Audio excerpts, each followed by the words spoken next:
Assalamualaikum warahmatullahi wabarakatuh. Halo semuanya, selamat pagi, selamat siang, selamat sore, dan selamat malam.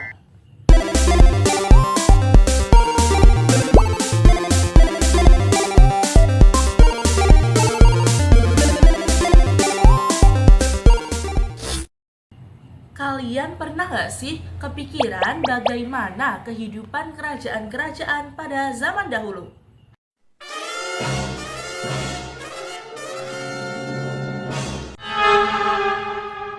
Nah, pas banget nih, pada kesempatan kali ini, aku, Malika Rizky Amalia, kelas 10C dari SMA Negeri 1 Sleman, akan mengajak kalian untuk membahas dan mengenal lebih lanjut salah satu kerajaan besar yang ada di Indonesia, yaitu Kerajaan Mataram kuno. Jangan sampai ketinggalan materinya, dan tonton video ini sampai akhir ya. Oke teman-teman, kita lanjut ke materinya ya. Jadi, presentasi kali ini aku mengambil tema mengenal Kerajaan Mataram kuno. Teman-teman perlu diketahui bahwa Kerajaan Mataram kuno ini merupakan salah satu kerajaan besar yang ada di Indonesia pada masa Hindu-Buddha dan memiliki peran penting dalam perkembangan sejarah, budaya, dan agama di Indonesia, khususnya di Pulau Jawa.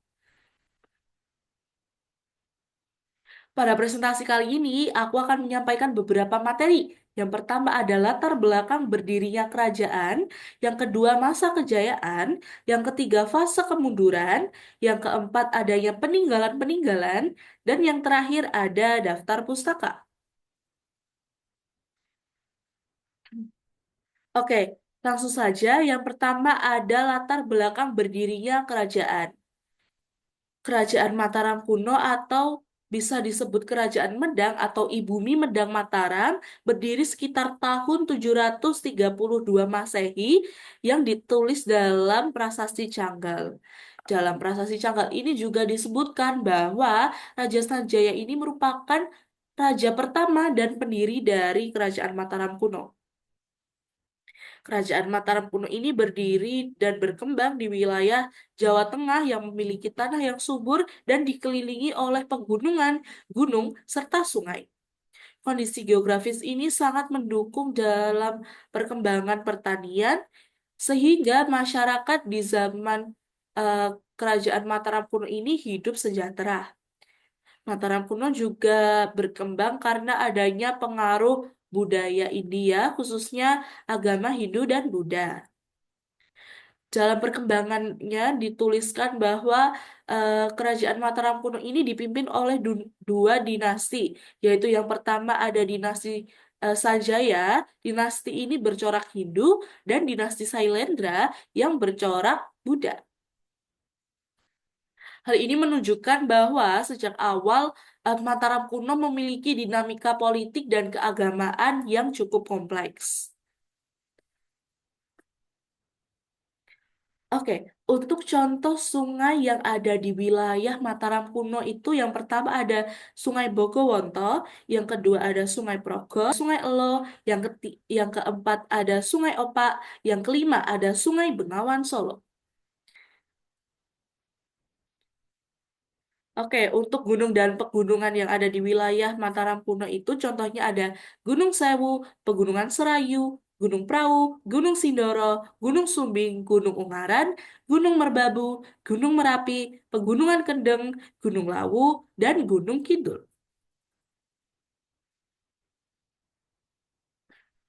Oke, kita lanjut ke masa kejayaan ya teman-teman. Mataram kuno ini mencapai masa kejayaan terutama pada masa pemerintahan Rakai Pikatan dan Dyah Balitung.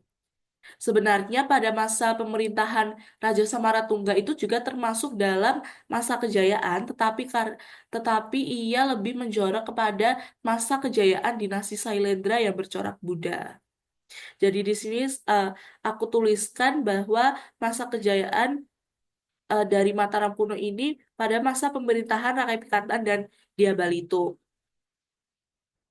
Yang pertama pada masa pemerintahan Rakai Pikatan. Pada masa Rakai Pikatan ini, kerajaan berhasil mempertahankan wilayah dari serangan bala putra dewa. Kalau teman-teman tanya siapa sih bala putra dewa itu? Jadi bala putra dewa itu merupakan putra dari Raja Samartungga dari dinasti Sailendra yang bercorak Buddha. Motif dari serangan wilayah eh, pada masa Rakai Pikatan ini adalah Bala Putra Dewa itu merasa ia lebih berhak atas tata kerajaan dibandingkan oleh Rakai Pikatan. Hal ini juga dipicu karena adanya pernikahan Rakai Pikatan dan eh, Pramodawardhani yang merupakan putri dari Raja Samaratungga. Hal ini juga pernikahan ini juga menyatukan dua dinasti yaitu Sanjaya dan Sailendra. Namun hal ini menimbulkan konflik karena Bala Putra Dewa merasa tersaingi. Akibat dari konflik ini adalah Bala Putra Dewa melakukan serangan wilayah Rakai Pikatan untuk merebut kekuasaan Mataram kuno tetapi gagal sehingga Bala Putra Dewa ini melarikan diri ke Sumatera dan menjadi raja di sana di kerajaan Sriwijaya. Kemenangan Rakai Pikatan ini menjadi titik penting karena menguatkan kembali kekuasaan dinasti Sanjaya yang bercorak Hindu. Yang kedua ada pada masa pemerintahan Dyah Balitung. Pada masa Dyah Balitung, kerajaan mencapai stabilitas politik dan wilayah kekuasaan yang luas. Hal ini didukung oleh sistem pemerintahan yang terorganisir dengan baik, serta kehidupan ekonomi yang berkembang, terutama eh, pada bidang pertanian dan perdagangan.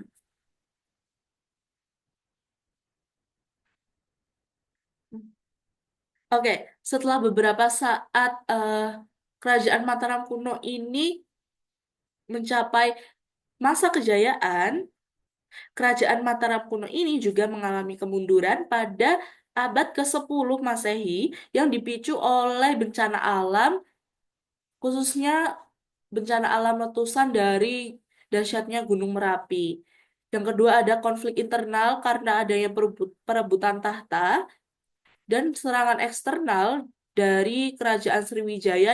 Akibatnya Empu Sindo ini memindahkan pusat pemerintahan dari Jawa Tengah ke Jawa Timur pada tahun 929 Masehi dan mendirikan kerajaan Isyana sebagai eh, dinasti lanjutan dari dinasti Sanjaya dan menandai berakhirnya era Mataram di Jawa Tengah karena dipindahkan ke Jawa Timur. Kita move ke peninggalan-peninggalan yang masih bisa kita lihat hingga sekarang.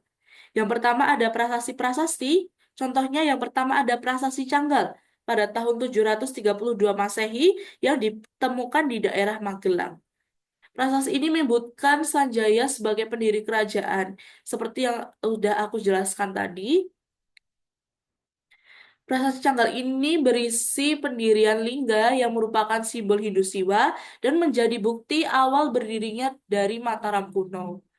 Yang kedua ada Prasasti Mantyasih pada tahun 907 Masehi. Prasasti ini dikeluarkan pada masa Dyabalitung yang berisi daftar nama Raja Mataram kuno digunakan untuk mengetahui silsilah kerajaan. Jadi silsilah raja mulai dari Raja Sanjaya hingga yang terakhir itu ada di Prasasti Mantyasih. Yang selanjutnya ada Prasasti Kalasan pada tahun 778 Masehi. Prasasti ini berkaitan dengan Rakai Panangkaran. Prasasti ini juga menyebut pembangunan dari Candi Buddha, dan prasasti ini juga menunjukkan pengaruh dari dinasti Sailendra. Selanjutnya ada Prasasti Siwagra pada tahun 856 Masehi. Prasasti ini berkaitan dengan masa pemerintahan dari Rakai Pikatan, menjelaskan pembangunan kompleks Candi Hindu, dan prasasti ini juga menjadi bukti dari kebangkitan Hindu.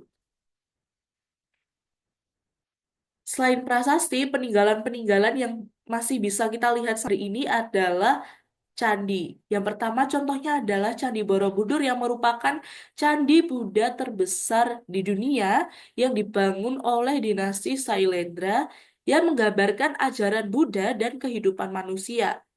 Candi Borobudur ini juga menunjukkan kemajuan arsitektur pada zaman tersebut. Yang kedua ada Candi Prambanan. Candi Prambanan ini merupakan candi Hindu terbesar di Indonesia, dibangun pada masa Rakai Pikatan dan didedikasikan untuk Dewa Trimurti, yaitu Brahma, Wisnu, dan Siwa, sebagai simbol kejayaan Hindu juga. Selanjutnya ada Candi Sewu. Candi Sewu ini merupakan kompleks candi Buddha, letaknya masih dekat dengan Prambanan dan menunjukkan toleransi dari agama Hindu-Buddha. Selanjutnya ada Candi Plaosan yang bercorak Buddha, dibangun oleh Rakai Pikatan dan Pramodawardhani sebagai simbol kerjasama antara dua dinasti, yaitu dinasti Sanjaya dan Sailendra. Selanjutnya ada Candi Mendut. Candi Mendut ini merupakan candi yang bercorak Buddha. Candi ini masih berhubungan dengan Candi Borobudur dan digunakan untuk kegiatan keagamaan. Selain candi dan prasasti, peninggalan-peninggalan yang masih kita lihat hingga saat ini yaitu ada arca yang berupa patung dewa-dewi Hindu dan Buddha yang digunakan untuk kegiatan keagamaan serta menunjukkan kepercayaan masyarakat.